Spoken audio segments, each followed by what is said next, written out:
Hi, good morning, Facebook. Alton Brown here, 9:30 in Los Angeles, California. And yeah, I look kind of rough. It's morning here.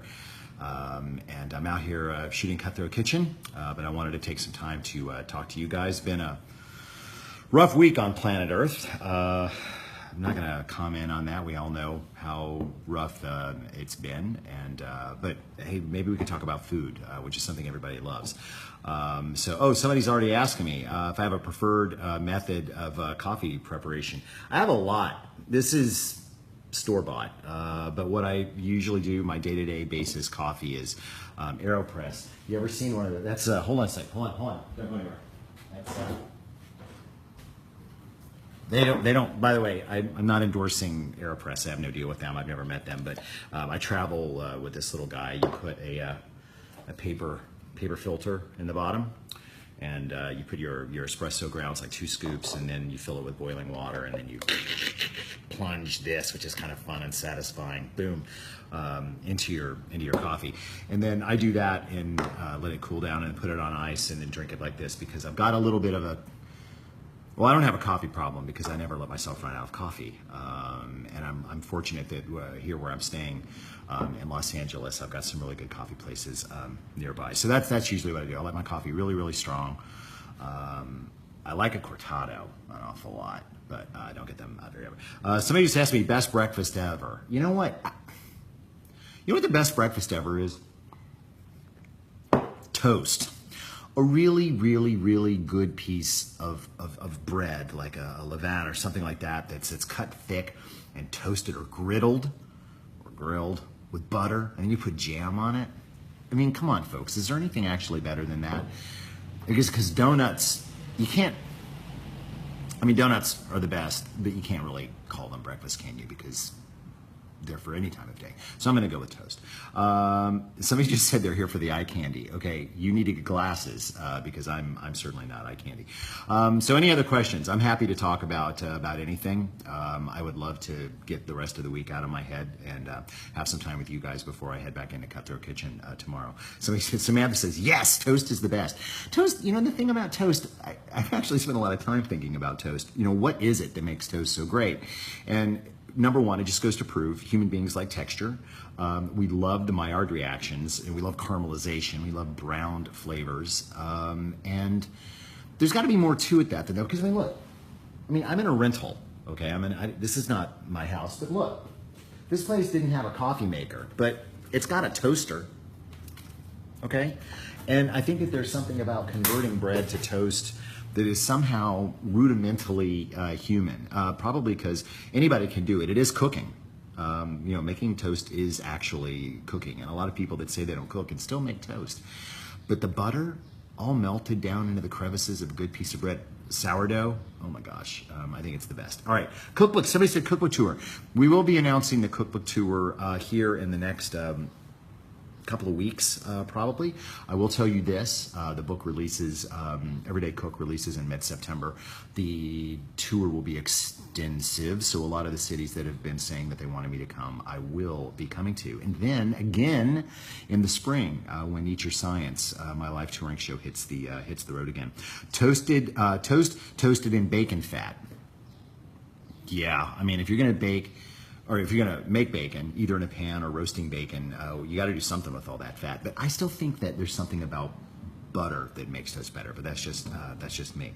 What do I think of Vegemite? Carolyn wants to know. I love Vegemite. I mean, I'm not going to eat it every day. I mean, we're talking about a bunch of dead yeast, an umami bomb to be sure. Very, very nutritious stuff. But you've got to match it with the bread properly. I like it on a slightly sweet whole wheat toast, but I also add it to other things. I add it to certain sauces and soups and things for just a little bit of an umami kick. Also, by the way, Vegemite in your Thanksgiving gravy. A little, not enough to where people go, what's that yeasty thing going on? But enough to where they get a real umami hit. It can convert or add a lot of depth to a canned chicken broth, which generally, let's face it, has a lot of sodium and a little bit of collagen and not a lot of flavor. Jam or jelly? Yes. I tend to be more of a jam guy. Jellies,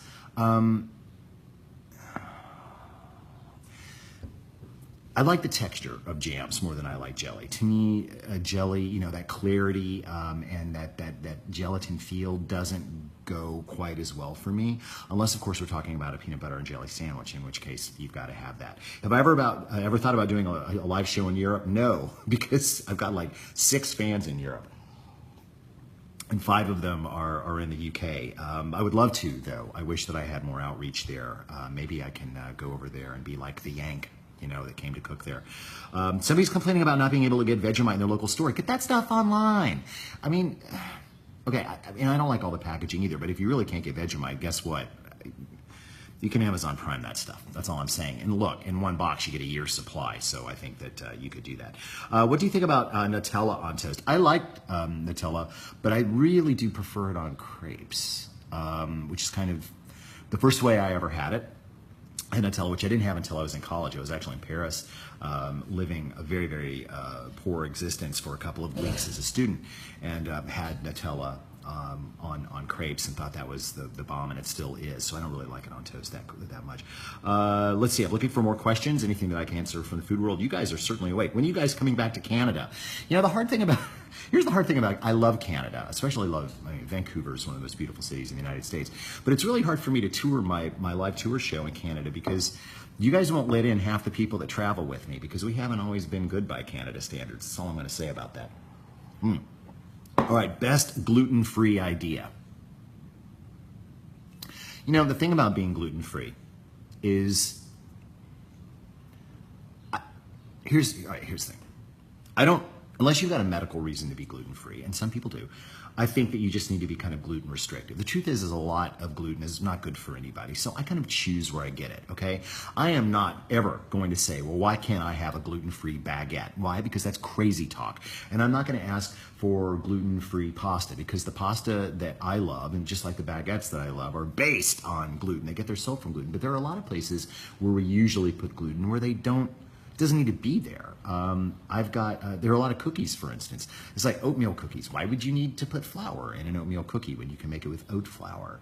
If you can make cookies out of amaranth. There are a lot of things you can do. So I tend to look at where I've got to have gluten and where gluten's not that important. If it's important, I'm going to leave it alone because I don't have celiacs. I don't have an intolerance, but I know that a lot of gluten is not necessarily good for me. So I use it where I really need it, and then I leave it out of where I can. Best thing to do with silken tofu, make dressings. I make so many different creamy dressings. I keep silken tofu in the refrigerator specifically for salad dressings. I find that any dressing that I make as like a vinaigrette, I can just plop in a blender with a little bit of silken tofu and I can turn a herb vinaigrette into green goddess like that. And I like that. I like creamy dressings. I was raised on them. I'm a Thousand Island guy. I love those textures. So that's why I keep silken tofu around. Ricky says hi from Buffalo. Hi, Buffalo. Somebody try. I'm sorry, that one went by too fast. I love your gluten explanation. Well, thank you. Do I come up with the sabotages on Cutthroat Kitchen? Look, there are a lot of people that work on those. Yes, I get to advise, but the truth is there's a whole team of people that don't do anything else but work on the sabotages on Cutthroat Kitchen. So I am one of a team, and our what we call our challenge team, our sabotage team, is full of people that are so much sicker than I am. They're psychotics, sociopaths. I'm a highly functioning sociopath on certain levels, but these are people that you don't want in population, okay? You don't. All right, looking for more questions from the interwebs. Wow, you guys are really up and out. Hi from Knoxville. Hi, Knoxville.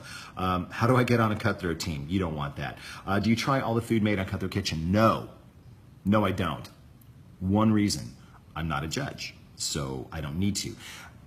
Let me rephrase that. If I think a judge is going off reservation on something, or if I've watched a dish being made and then the judge says something that I think, wow, that doesn't jive with what I saw being made, then I'll taste it. But by and large, my thing about shooting any food competition, and this was my rule on Iron Chef America as well, is don't eat the food. Why? Because I can't risk getting sick. Because I can't just say, oh guys, I don't feel good, I'm going to take the rest of the day off. I gotta work through the day, so I'm really, really careful about what I eat during the day. I don't even eat the catering most of the time because I can't afford to maybe having something bad happen. Because I did one time, the very, very first season of Iron Chef America, I ended up eating something that I was I had an intolerance to, and I didn't know it was in there, and I ended up in the hospital. So there you go. That's why I don't do that. Alana says, hi from Austin. Hi. Ever done a signature eyeglass line? No. I don't think I ever could because I love so many different eyeglasses. I'm wearing, I've got the crystal ones on today. I forgot about that. Robin says, hello from Cape Cod, Mass. Hi, how are things in Cape Cod? Never been there. Do you get sick from food often? No. But that one time was really, really bad, and it shut down production for a while, and I can't afford to do that. Very loud motorcycle going outside, really loud, so hopefully you guys can still hear me over that. Looking for another question. Use for hot pepper paste. Scrambled eggs, tomato sauce, Bloody Marys. How's that? Do you remember from when my wife had, no, I don't remember that. Hello from Birmingham, Alabama. What's your favorite barbecue? My favorite barbecue is mine. My barbecue. Here's my problem with American barbecue. American barbecue has gotten really, I'm gonna get in trouble. A lot of great American barbecue has gotten too caught up in competition and too caught up in sauces. And really great barbecue doesn't need sauce. So I have my favorite places, but in the end, I do a pretty good whole hog. That's all I'm going to say about that. And I like my whole hog a lot. It takes me about 12 hours to do. I mop it down with water, vinegar, and pepper, and that's how I roll. All right. Somebody says hi from Tracy, Powder Springs. Hi, how you doing? Jacqueline says, isn't about the sauce. You're right. Alonzo, do you like ramen? Heck yes, I like ramen, and it is one of the foods that I have not conquered making yet. Are you going to ride that motorcycle or just sit there and rev it? Poser. Sorry. Ramen I have not conquered yet. Really, I love it, especially in wintertime. There's nothing better. And when the one time that I got to work in Japan for a few days during, see, the motorcycle was so loud it set off somebody's car alarm. This tells you the kind of neighborhood that I'm staying in. We'll probably hear some gunfire here shortly. So I do adore ramen, and I go back and forth between thinking that the best ramen in the United States is in LA and in New York, both strong arguments for both, but it's not at my house, not yet. I need to take like a month off and just cook ramen until I really get it right. What's the longest you'll brine different proteins for barbecue? That's a really good question. I definitely brine shoulders. But that's about it. I do dry rubs on ribs, and you guys can, if you want to see my recipes for this, you can either go to my website or just Google Alton Brown ribs or Alton Brown barbecue or Alton Brown blah blah blah. I don't have a recipe up for my whole hog. Never done that. I will maybe share that soon. So I wet brine shoulders and I dry rub ribs, and yeah, that's pretty much it. If it's beef, I don't tend to do that as much with briskets because I give them more time in the smoke. All right, let's see. My husband loves peanut saute. No, I don't. That's going by too quickly. Facebook, please, will you work on slowing down these questions? People like me can't read this quick. Do you stay up to date on Doctor Who? What about Sherlock? I don't stay up on Doctor Who right now. I'm behind, and Sherlock, all I can say is hurry up. I'm tired of waiting. Very tired. Have you ever made the broccoli tater tots from Tasty? I don't know what that is. I'm sorry. What's the most important spices for for Indian food? Indian food, more than any other cuisine, is based on spices. And Simon Majumdar, a friend of mine, great food aficionado, is definitely the guy to talk to about things like garam masala. But the big thing about Indian spices is that you do not buy curry powder. Do you hear me? You do not buy curry powder, because nobody that cooks Indian food uses curry powder. Look up a good recipe for garam masala, which is usually based on at least 5 to 7 different spices. You will buy them whole. You will toast or fry them, usually individually, and then grind them. One of the things that American cooks, by and large, don't do is fry spices, which kind of changes everything. But I won't get into the actual spice mixtures, only to say that whole spices, toasted or fried, is critically important. Let's see, I'm waiting for, curry is nasty. Jeff, how can you say curry is nasty? Curry is not nasty. Curry, besides, it's such a general term. I mean, there are curries from all over Asia, Southeast Asia, and then the subcontinent. You can't say that they're all nasty. You gotta, I don't know where you got that. Marmite, opinion, same as Vegemite. They're very closely related in my book, and I actually like Vegemite, just a little bit more than Marmite. I burn water. No, you don't. You boil all the water out of the pan and then burn the pan. There's a really big difference. The only reason that you boil water, and I'm sorry your name went by too quickly and I missed it, is because you're not paying attention. People that say, I can't cook, I burn water, are basically being passive aggressive. Look, if you want to cook, you're going to cook, okay? Yes, you may be upset that your mom didn't take the time to cook, to teach you or whatever, but the only people that burn water are people that aren't paying attention. You can cook. Everybody can cook if you want to, and you slow down and you pay attention. You burn, your pan because you're busy. You're not. You just got to focus. I have never met somebody who can't cook. Let's see. I'm looking for a question that's short enough for me to answer in the amazing short amount of time that Facebook lets me actually see these. Somebody just says guacamole. Yeah, I agree with you. Yes, Alton, everyone can cook. Yes, everyone can cook. Never walk away from your food. You can walk away from your food, but don't ever turn your back on your food. What is your favorite cooking smell? Interesting. My favorite cooking smell. Sauteed, sweating celery, because that is the smell, that is the aroma of Thanksgiving. Thanksgiving smells to me like celery being sweated in a pan, and that's a very particular aroma, and I think that that's my favorite because you typically only smell it at certain times. The other one would be like when you take a walk at night through your neighborhood and you smell someone not yet cooking hamburgers. They're grilling burgers, but you can still kind of smell, like they put them on too fast, or you can still smell the lighter fluid. Nothing rings the dinner bell in my mouth like the smell of burning lighter fluid. Because when I was a kid, that's still how everybody lit their grill, and that petrol-y smell is so promising. It's like, oh, somebody's gonna grill, somebody's gonna grill. And so that smell really taps my limbic system in a really big way. What's another one? Yeah, those would be my favorites. All right, I'm starting to get, off in a crazy place. Yes, the Thanksgiving smell, all the memories. Yeah. See, Catherine, sorry about sweating. Sorry, thank you. I'm glad you. What's the first dish you ever made? Ashley asked. The first dish I ever made, scrambled eggs, is the first thing that I ever remember making, and I made a real mess of it. What's in your personal fridge? What is always there? Hummus. I really never run out of hummus. That is always there. I typically always have coffee, because I put all my leftover coffee in the refrigerator, so I always have that on hand. I'm staring at the refrigerator, even though this isn't my personal refrigerator, it's a rental. I usually always have applesauce. Is that weird? I always have applesauce in my refrigerator, great snack. And I always have leftover Chinese food. I think that there's never been a time in the last 10 years that I didn't have leftover Chinese food, but that's just it. Somebody said something about Adam Savage, but it went by too quickly. No, if you were asking if we're brothers or separated at birth, no. We just both happen to be blonde and have facial hair, and he got all the brains, and that's the way that goes. A popcorn recipe. Heck, you need a popcorn recipe? Just Google Alton Brown popcorn. You pop it in a bowl, a metal bowl on your cooktop, covered with foil, and it's perfect. It's not perfect. I find it to be ideal because it concentrates all the uncooked, unpopped kernels down into the bottom near the heat, and you tend to have a better pop ratio and fewer old maids, as they used to say. Let's see. Waiting for a question I can answer. What's the deal with maple syrup grating? Okay, they went by very, very quickly. I went to culinary school in Vermont, so I've spent some time around maple syrup. The grating process is really not about quality. It's about clarity, if anything.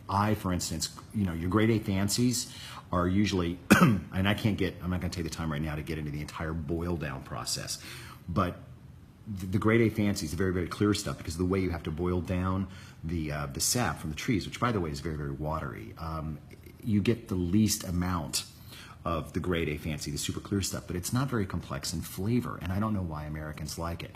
Me, let things boil, let things reduce down, and almost like molasses and brown sugar tastes better than white sugar, at least to me. You get into these B grades, these darker, they've got more solids in them, they're less pure sugar, and there's more caramelization of the sugars that are actually there because they've been cooked to a higher temperature. So I find that the grade B and the ambers are far more robust and a lot more enjoyable on food. I do not waste time with with the fancy grades and the A grades.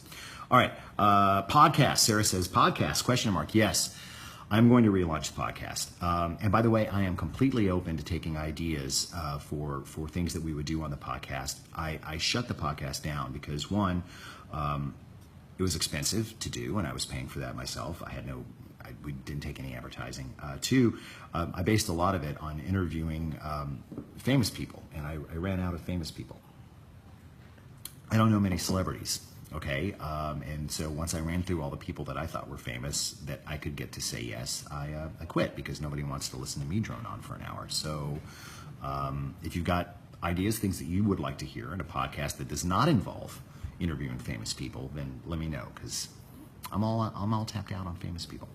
All right, what's your favorite tofu recipe? Let me come back to that one because I'll have to look it up. I've actually got my books here right now. More good eats, Derek. If you really look, I must get 500 requests a day for more good eats. I am not ever going to do more good eats on Food Network. It isn't going to happen. I am, however, more than happy, and I'm putting a lot of thought into launching a web-based program that would kind of pick up where Good Eats left off. The more that you guys ask for that kind of thing, the more that I'm likely to do that. So keep asking. Of course, it'll be another one of those things that I have to pay for, but it'll be fun, right? So I'll get on that. Probably right after my spring tour for Eat Your Science, which will be going out in March, April, and May of 2017, we'll get onto that. And by the way, if you're, we're going to be hitting a lot of the cities, obviously that we didn't hit last year. So we'll be releasing that ticket information soon. And for those of you that have been writing to me on social about the Broadway tickets, yes, we'll be playing Broadway the week of Thanksgiving. We had to do, did an initial release of tickets through American Express, but those tickets will be coming on sale to the general public very, very, very soon. And it's so exciting to be playing the Barrymore Theater on freaking Broadway. It's like a big deal. So beautiful little theater, so it'll be fun to have kind of an intimate crowd in there. We're only, I think, doing, it's like between 8 and 13 performances, so that'll be a lot of fun. Special show that we haven't done before. Good Eats would be a great web series. Brilliant idea. Thanks. I'm getting on that. All right, waiting for another question. It's a show where you explain the history of food and the science of cooking.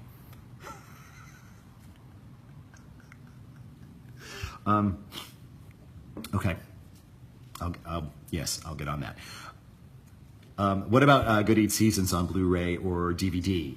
That is completely controlled by Food Network, which is one of the reasons I'm not going to make Good Eats anymore. I want to be able to control things like that. As far as I know, there are still DVDs out there. I don't think they're making them anymore, so if you get hold of them, you might want to keep them. The only other places that you can watch Good Eats, some of them are on Netflix, and they are still shown quite a bit on Cooking Channel, if you have Cooking Channel. Coffee right now, Fernando says. Heck yeah, I'm drinking cold press espresso.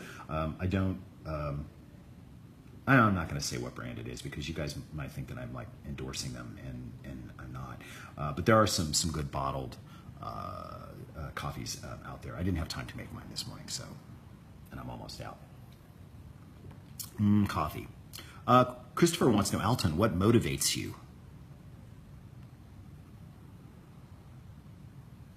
What motivates me? I am motivated by one, my things that I'm curious about. Food is a big one because I've always been interested in food. But I think what motivates me more is trying to figure out what I'm capable of and what I'm not capable of and what I can do and not do. It's like the whole reason that I decided to do a live variety show on stage was because I wanted to see if I could do it. It's like, nobody's done this before. It could be awesome. Can I do this? Do I have the chops for this? Can I pull this off? So typically, if you see me take on a new project, it's not because, hey, look, somebody offered me a big pile of money, because nobody ever offers me a pile of money, which is probably why I don't have like Tums commercials. But I'm generally doing it because I'm daring myself to do it. It's like my new book coming out. It's all personal recipes, and we shot all the dishes with an iPhone. Why? Because nobody had done that, and I wanted to see if you could do it. I'm getting ready to record a CD of songs from not only this tour, Eat Your Science, but the last one that we did, the Edible Inevitable tour. Why? Is it because I'm a great musician? No, I mean, I guess I get by. The songs are okay, but mostly it's because I haven't done it. I want to do that. Life's short, and I want to do a lot of stuff. So that's what I'm motivated by. Long answer. Sorry about that. Sandy wants to know, do I still fly planes? Not as much as I used to. I'll be honest. I sold my plane because somebody offered me money for it. And there's kind of a rule in aviation: when somebody offers you money for your plane, you sell it. But I travel longer distances now because I work in Los Angeles a lot more. And I live in Atlanta, so it's very difficult for me to justify that expense. So I don't fly much anymore, and I miss it. That was a great pastime. What is your favorite cut of beef to cook in a kitchen? All right, I'm going to answer this. There's kind of a trick question because, well, you didn't mean it to be a trick. But when you say cook in the kitchen, you mean as opposed to cooking outside? Because my favorite cut of beef to cook is skirt steak.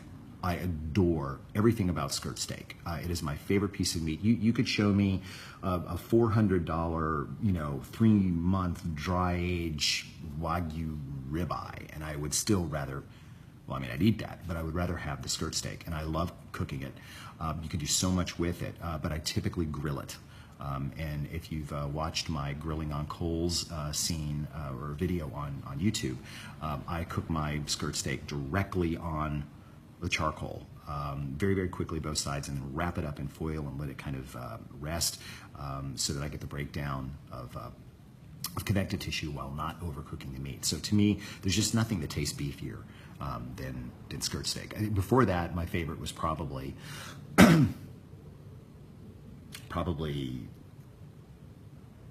I really like chuck though too. I love a good pot roast. It's one of the best. I got disconnected. I think I'm back. I think we're live again. Sorry about that. Answer, skirt steak. What's your favorite, what different onions for cooking long time? I tend to default to standard, not the long storage white onions, but standard yellow onions. But I very often, if I can, I'll go with red onions because they have a higher sugar content. Because I'm from Georgia, I like Vidalias quite a bit, higher sugar and higher moisture content, but I do not tend to like what is generally sold in markets as white onions. They're stored a very, very long time. They're very, very dry. They tend to me to be more sulfuric, and I don't enjoy them. So standard yellow bulb onions are the standard that I use when developing recipes. If you can get a hold of things like Walla Wallas or Vidalias, you may have to adapt your recipe a little bit because there's a higher moisture content. And for things where color doesn't really matter, if they're going to get really, really dark anyway, like an onion dip, I'll very often go with red onions. Love ribeyes, medium rare, my favorite. Hey, who doesn't like a ribeye? You know, the thing about ribeyes is that we tend to concentrate so much on, I want my steaks thick. The truth is, a lot of ribeyes are actually better when they're a little on the thin side. See how much more time we've got. We still got a little bit more time. Healthy, see, what's your favorite type of fish? Oh, mackerel. I like my fish like I like my cheese, a little stinky and strong. And so mackerel would definitely be my favorite fish, followed by sardines. And yes, I like them in the can. I adore canned sardines. And in fact, I've got a recipe for, it's kind of like a pate made out of canned sardines in my book coming up, and I hope people will actually give it a try. Yeah, Allie says mackerel with 4 exclamation points. Caitlin says, hell yeah, mackerel. So it's got I've got some fans there. Do I think that there would ever be a show that would combine the baskets of Chopped with Sabotages? I don't want to cross the beams. I don't think we need that. I don't think we need a hybrid Chopped Cutthroat kitchen. I'm going to keep those separate if I can. Soaked black peppercorns in vodka. Can you do anything with used peppercorns? That's a super good question. It would depend on how long you've soaked them. A lot of the volatile elements will have been removed by the vodka, but all those flavors aren't necessarily alcohol soluble.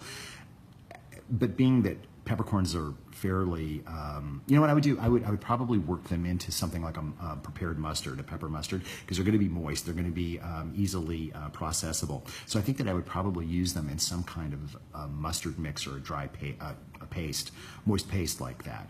But don't expect to get the full punch. You also need to keep in mind that they will have taken a lot of alcohol on board, at least some alcohol. So if you've got people that don't want alcohol in their food, you'll need to remind them of that. But I would probably work that into something like, you could make a compound butter with them. That's it.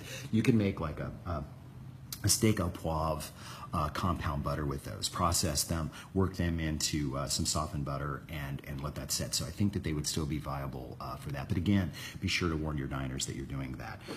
Boiled peanuts, Melissa says. Hey, boiled peanuts, I'm a huge fan. Guess what the secret is? Pressure cooker. And you know what? I'm going to put a recipe. I've never actually fully developed my recipe, but the truth is, all of the really great boiled peanut makers that I know of use pressure cookers to break down those tissues. I'll get on that. The thing is, you've got to have a source of raw peanuts, and a lot of people in the United States just can't get those, or if they do, they're highly seasonal. But you know what? I'm actually going to write that down. Hold on a second. Sorry. Hold on. Keep going. I need to write everything down because I tend to forget things. Hey, I want to see a design for a set I'm working on. I'm not going to tell you what for. Yeah, that's it. I'm almost on. All right.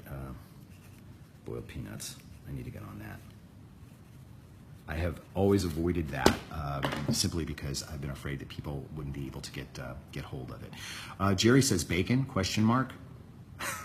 Is there a specific answer you want to bacon? Like, do I like it? Favorite way to eat a potato? It's in my new book. Matter of fact, I'm on the cover of the book eating this.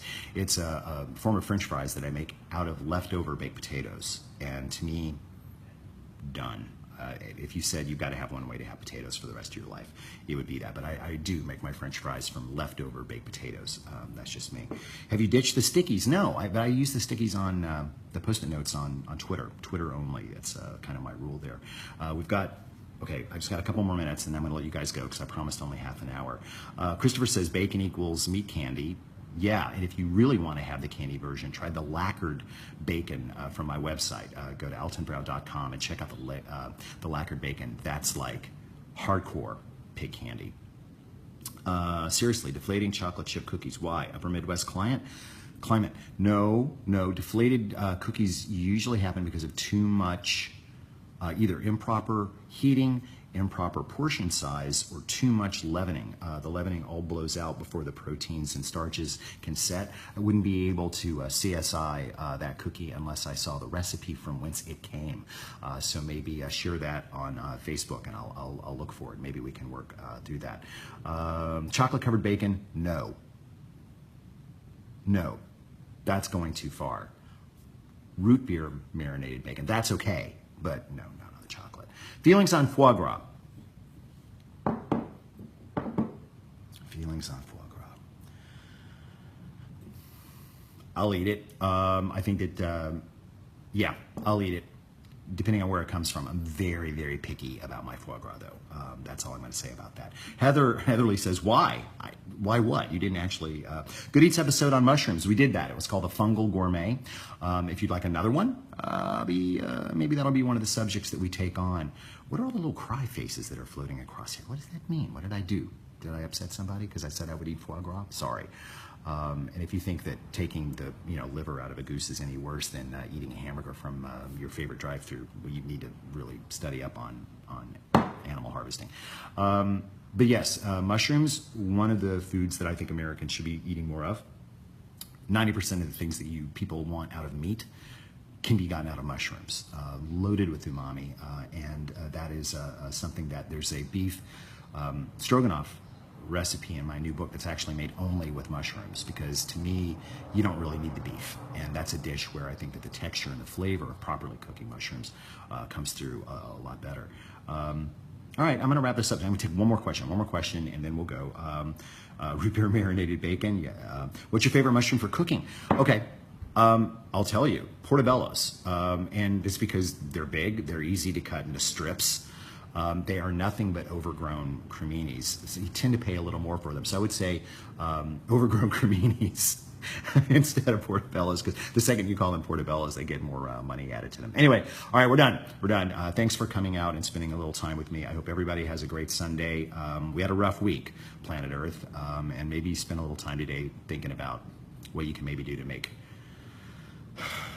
I don't know, go cook some food for people you love and leave it at that. Anyway, I'll be seeing you guys next week. Hopefully we can, as long as I'm doing Cutthroat Kitchen. It's really hard for me to do this on Fridays because I'm on West Coast time, but we'll definitely be doing it on the weekends. Have a great week, everybody.